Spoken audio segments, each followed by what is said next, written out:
हेमंत सोरेन की गिरफ्तारी से हमको दर्द है, हमको दुख है।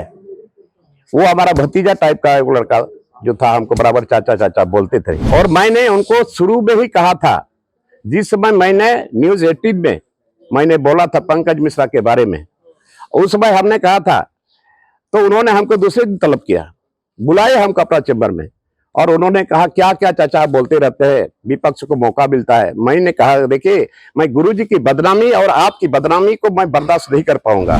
आपको कुछ लोगों ने आपको बदनाम कर दिया, यही काफी है, आप समझ लीजिए। और नहीं तो आप मुख्यमंत्री आप पता करवा लीजिएगा लोग हम झूठ बोलता है। उनकी जितनी गलती नहीं है, उससे ज्यादा गलती उसका जो सलाहकार लोग है, उसके जो सलाहकार है अगल बगल में है। एक है पिंटू है, इसके बाद सुप्रिय भट्टाचार्य है, विनोद पांडे है। मैं तो बराबर इस बात को बोलता हूँ, सच्चाई में क्या है, मैं बराबर इस बात को बोला है, लेकिन संज्ञान में नहीं लिए। आज अंदर तक उसको जेल जाना पड़ा। तो मैं समर्थन दे रहा हूँ, समर्थन दूंगा, आपके साथ मैं रहूंगा, लेकिन ये जो मुद्दा मेरा है, आप इसको यथाशीघ्र लागू करिए, नहीं तो फिर हम अपना रास्ता अलग खोजेंगे। आज तक वैकेंसी नहीं निकला, आपका स्थानीयकरण, स्थानीय नीति आपने बनाया नहीं, एक भी वैकेंसी आपने निकाला नहीं। तो इस नई सरकार से हमारा उम्मीद है, हमारा भरोसा है, हम दिल खोल करके समर्थन दे रहे हैं। लेकिन अगर ये नहीं करे तो फिर बाद में देखा जाएगा, हम तो आंदोलन करेंगे। अभी जो माननीय मुख्यमंत्री चंपई सोरेन जी ने जो शपथ लिया है, तो मैं खुश हूं और मैं तहे दिल से इनको मैं समर्थन दे रहा हूं, दूंगा कल। लेकिन इस नई सरकार में मेरा कुछ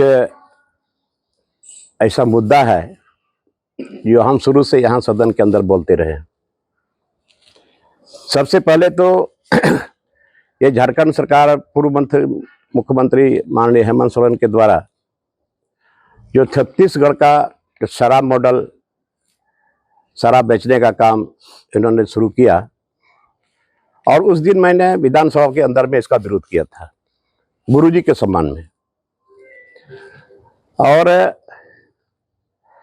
सदन से बाहर भी हमने इस बात को रखा कि हमारे माननीय गुरुजी सारे मजहब के लोगों को हर जगह नसीहत देते रहे हैं कि शराब से थोड़ा दूर रहा करो, लेकिन ये सरकार ने नहीं माना। और आज मैं इस नई सरकार में, माननीय चंपई सोरेन जी की सरकार में, मैं इनसे भी आग्रह करता हूं, ये मेरा एक मुद्दा है कि आप जितना जल्द हो यहां शराब बिक्री नहीं हो, नशाबंदी इसको लागू करें। पहला ये है। और दूसरा है पी पेशा एक्ट, जो 1996 केंद्र सरकार के द्वारा बिहार के टाइम में ही दिया गया, लेकिन राज्य अलग होने के बाद झारखंड में, बिहार में नशाबंदी लागू हो गया था, तो सब भूल रहे थे, ठीक है, लेकिन झारखंड में नहीं हुआ। और ये पी पेशा एक्ट जो यहाँ के लोगों का मूल कवच है, आज ये शेड्यूल एरिया बना। आखिर शेड्यूल एरिया क्यों बना? ये शेड्यूल एरिया में खास करके आदिवासी और मूलवासियों का जमीन कैसे बचेगा, और वहाँ ग्राम प्रधान के द्वारा जो ग्राम संचालित होता है, पी पेशा एक्ट लागू होने के चलते, नहीं लागू होने के चलते वो कमजोर पड़ रहा है। ये पी पेशा एक्ट सरकार इसकी तत्काल घोषणा करे कि हम इसको लागू करेंगे। उसके साथ साथ ये राज्य जो अलग हुआ यहाँ के मूलवासी, यहाँ के आदिवासियों के लिए, और अंग्रेजों के द्वारा हमारे लोग लड़ाई लड़े थे, बलिदानी लोगों ने दी थी, खून बहाया था, बहुत लोग फांसी के तख्ते पर लटके। तो संथाल परगना में एसपीटी एक्ट बना और छोटा नागपुर में सीएनटी एक्ट बना। और इस एक्ट के अधीन नियम के मुताबिक यहाँ का जमीन ट्रांसफरेबल नहीं है और न सेलेबल है। लेकिन यहाँ राज्य अलग होने के बाद इस बात को भी हमने सदन में रखा था और इसके लिए हमारे माननीय पूर्व मुख्यमंत्री हेमंत सोरेन जी ने एक स्पेशल सत्र बुला कर सत्र के अंदर में ही उन्होंने एक कमेटी का गठन किया था, लेकिन उसका भी कुछ फलाफल नहीं हुआ, जिसमें सभापति रखा गया था स्टीफन मरनी जी को। मात्र एक मीटिंग या 2 मीटिंग बुलाई थे। बाद में जिला से हम लोगों ने जो डीसी वगैरह को हम लोगों ने मांगा था रिपोर्ट कि आपके जिले में कितना कितना जमीन का ट्रांसफर इधर उधर हुआ है, उसका प्रतिवेदन देंगे, लेकिन वो भी नहीं मिला। तो आज वहां एसपीटी एक्ट भी लागू नहीं है और सीएनटी एक्ट भी लागू नहीं है। जब बना बनाया हुआ एक्ट है, हमारे लोगों के खून के बदौलत लिखा गया था कि यहाँ पर सीएनटी एक्ट है, वहां एसपीटी एक्ट है, तो इसको ताक में रख करके यहाँ जमीन का अधिग्रहण धड़ल्ले से चल रहा है। ये भी मेरा मांग रहेगा माननीय मुख्यमंत्री चंपई सोरेन जी से कि आप इसको सख्ती से लागू करें और जल्द लागू करें। और इसके बाद ग्राम सभा, कहीं भी ये भी मेरा प्रश्न आया था सदन के अंदर में कि यहाँ पर जितना खान खदान चल रहा है वो बिना ग्राम सभा के ही चल रहा है। फर्जरी, कहीं कहीं तो फर्जरी बताया था। तो ये ग्राम सभा, बिना ग्राम सभा के इस शेड्यूल एरिया में बहुत सारा खान खदान वगैरह सब चल रहा है और जमीन अधिग्रहण हो रहा है। और हम इस सरकार से ये भी मांग करेंगे कि यहाँ पर विस्थापन आयोग का गठन हो। आज कितने लोग विस्थापित हो चुके हैं। अभी धनबाद में आप जाएंगे, जो जमीन के मालिक है उसके खेत के नीचे, उसके खेत के नीचे, जमीन के नीचे कोयला है, अबरक है, तांबा है, यूरेनियम है, लेकिन इतने लोग विस्थापित हुए हैं, बहुत लोग ट्रेसलेस हो गए हैं। तो मैं इस सरकार के नई सरकार से मांग करता हूं कि आप विस्थापन आयोग का गठन करें ताकि यहाँ के लोगों को जगह मिले और अपना रह सके। तो आज विस्थापन आयोग का भी गठन नहीं हुआ है। और उसके साथ साथ और एक डिमांड है मेरा,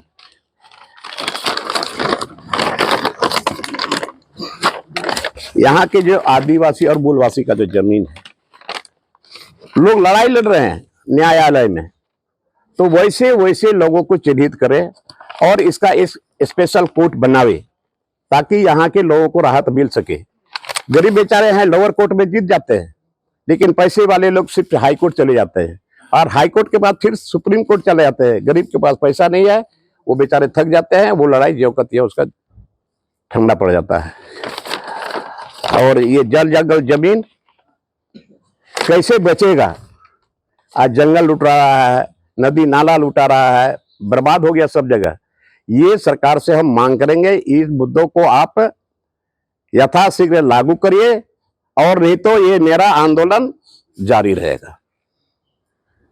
सीधी सी बात, मैं समर्थन दे रहा हूं, समर्थन दूंगा, आपके साथ बैठ रहूंगा, लेकिन ये जो मुद्दा मेरा है आप इसको यथाशीघ्र लागू करिए, नहीं तो फिर हम अपना रास्ता अलग खोजेंगे। सरकार गठन के बाद बात हुई आपकी उनसे? बात करेंगे हम, बात करेंगे हम, लेकिन आज आपके माध्यम से इस नई सरकार को हम ये अपना डिमांड हम बता दे रहे हैं ताकि उसकी तक पहुंचे, सरकार तक पहुंचे और इस पर विचार करें और इसको यथाशीघ्र झारखंडियों के हित में, मूलवासियों के हित में लागू करें। आज यहाँ स्थानीय नीति नहीं बना, कौन है स्थानीय, अभी तक उसका चिन्हितीकरण नहीं हुआ। तो स्थानीय नीति नहीं बना तो फिर आप कैसे चिन्हित कर सकते हैं यहाँ का कौन है? तो 1932 का खतियान हो या अंतिम सर्वे सेटलमेंट हो, आप इसको एक आधार बना करके स्थानीय नीति लागू करिए और स्थानीय नीति लागू होगा तो नियोजन नीति भी लागू होगा। से आपकी मुलाकात हुई, क्या बात है? देखिए, गुरुजी के पास हम गए थे, मिलने के लिए मैं गया था, बहुत दिनों से नहीं मिला था और मिलने के बाद हाल चाल पूछे, उन्होंने भी हमको पूछे कि कैसे हो, हमने ठीक ठाक है। इसके बाद बगल में सत्तू रखा हुआ था, बोले सत्तू पियेंगे, तो हम गुरुजी बोले कि इशारा किए कि आप पी लो, हम सत्तू पी लिया और हाल चाल पूछ कर, वो कुछ नहीं। दादा, जल जंगल जमीन तो आपने डिमांड रखा, लेकिन युवाओं का जो रोजगार है झारखंड में अरे भैया वही तो बात बता रहा हूँ ना कि आज तक वैकेंसी नहीं निकला। आपका स्थानीयकरण स्थान नीति आपने बनाया नहीं, एक भी वैकेंसी आपने निकाला नहीं। तो इस नई सरकार से हमारा उम्मीद है, हमारा भरोसा है, हम दिल खोल करके समर्थन दे रहे हैं। लेकिन अगर ये नहीं करे तो फिर बाद में देखा जाएगा। हम तो आंदोलन करेंगे और हमारा मांग इस बीजेपी के लोग कह रहे हैं कि सरकार को बहुमत नहीं है, फ्लोर पर गिर जाएगी, विधायकों की संख्या नहीं। देखिए वो तो फ्लोर पर साबित होना ही है। आप देखिए कल ही है, कल आप देख लीजिए फ्लोर पर साबित होगा या नहीं होगा। नहीं होगा तो फिर जो विकल्प होगा देखा जाएगा। हेमंत सोरेन की गिरफ्तारी को किस तरीके से देखते हैं? देखिए हेमंत सोरेन की गिरफ्तारी से हमको दर्द है, हमको दुख है। वो हमारा भतीजा टाइप का एक लड़का जो था, हमको बराबर चाचा चाचा बोलते थे। और मैंने उनको शुरू में ही कहा था, जिस समय मैंने न्यूज 18 में मैंने बोला था पंकज मिश्रा के बारे में, उस समय हमने कहा था तो उन्होंने हमको दूसरे दिन तलब किया, बुलाए हमको अपना चैम्बर में, और उन्होंने कहा क्या क्या चाचा आप बोलते रहते हैं, विपक्ष को मौका मिलता है। मैंने कहा देखिए मैं गुरुजी की बदनामी और आपकी बदनामी को मैं बर्दाश्त नहीं कर पाऊंगा। आपको कुछ लोगों ने आपको बदनाम कर दिया, यही काफी है, आप समझ लीजिए। और नहीं तो आप मुख्यमंत्री आप पता करवा लीजिएगा लोग हम झूठ बोलता है। बहुत देर के बाद बोले कि अच्छा ठीक है हम देखेंगे। हम बोले कुछ कार्रवाई करेंगे, लेकिन कुछ नहीं हुआ। और ये उनकी जितनी गलती नहीं है उससे ज्यादा गलती उसका जो सलाहकार लोग है, उसके जो सलाहकार है अगल बगल में है। एक है पिंटू है, इसके बाद सुप्रिय भट्टाचार्य है, विनोद पांडे है। मैं तो बराबर इस बात को बोलता हूँ, सच्चाई में क्या है, मैं बराबर इस बात को बोला है, लेकिन संज्ञान में नहीं लिए। आज अंदर तक उसको जेल जाना पड़ा। सुझाव दिए थे कभी कि ये सलाहकार अच्छा होगा? नहीं साला हम क्या सुझाव, हम तो इतना बता देते कि आप बदनाम हो गए, बदनाम कर दिया आपको। अभी भी समय है, समय रहते आप कुछ करिए, लेकिन नहीं किया। आज जिसके चलते आज जेल जाना पड़ा, हमको तकलीफ है। लेकिन ये बढ़िया सलाहकार नहीं रखे, बढ़िया सलाहकार इनको मिला नहीं और खोजे भी नहीं, जिसके चलते आज ये सारा चीज। तो वो जब जेल जा रहे थे, आप क्षेत्र में थे, आप पार्टी के आप क्या करूं मैं, अपना भी तो खेती है यार, अपना भी तो खेती घर गृहस्थी है, उसको भी हम देख रहे थे। लोग चले गए, कहाँ चले गए थे आपको पता नहीं, हैदराबाद गए। हैदराबाद गए तो गए, हम नहीं गए, हम अपना खेत खलिहान देख रहे थे। पहले रांची में तो नहीं आए जब संकट में सरकार थी? कैसे वो तो तुरंत बना। हम तो जान रहे थे कि अभी आज नहीं कल नहीं कुछ न कुछ होने वाला है। तो ये लोग फिर चले गए अपना, हम अपना खेत में जा रहे क्या उनका हैदराबाद जाना जरूरी था? क्या जरूरी था, क्यों जरूरी था, क्यों जरूरी था, किस बात का डर? कोई किसी को किडनैप कर लेता क्या? तो बिकने वाला तो कहीं भी बिक सकता है, सड़क पर बिकेगा, घर में भी बिकेगा, बाहर में भी बिकेगा। तो जब आप ठीक हो तो ठीक है, हमको कहाँ कोई फिक्र है, हैदराबाद जाने का क्या जरूरी है? जेएमएम को बाहरी ताकत चला रही है। बाहरी ताकत चलाया, बाहरी ताकत मतलब वही लोग इर्द गिर्द में रहने वाले लोगों ने चलाया। दादा ये तो फ्लोर टेस्ट में पूरा समर्थन देगा 5 तारीख को। फ्लोर टेस्ट में तो हम रहेंगे, हम तो बोले हम रहेंगे, इनके साथ रहेंगे और निभाएंगे भी। लेकिन ये जो मेरा डिमांड है, ये डिमांड फुलफिल होना चाहिए। और ये तो मेरा आंदोलन जारी रहेगा, यहाँ झारखंडियों के हित में, यहाँ मूल वासियों के हित में, यहाँ के स्टूडेंट के हित में मेरा आंदोलन जारी रहेगा। देखिए मांगे अभी तो सरकार अभी बहुमत साबित करेंगे, लेकिन हमने आप लोगों के माध्यम से मैंने सरकार तक इस बात को पहुंचाने का काम कर रहा हूँ। राहुल गांधी का यात्रा भी है कल, क्या उसमें जा रहे हैं क्या आपका अपने स्तर से? हम क्यों जाएंगे राहुल गांधी वाला? दादा इस सरकार में भी जो है महाधिवक्ता वही पुराने को ही पुराने ही लोग जो है बने हुए विनय चौबे फिर से आए हैं प्रधान सचिव। वो उनका काम है, वो मेरा काम नहीं है।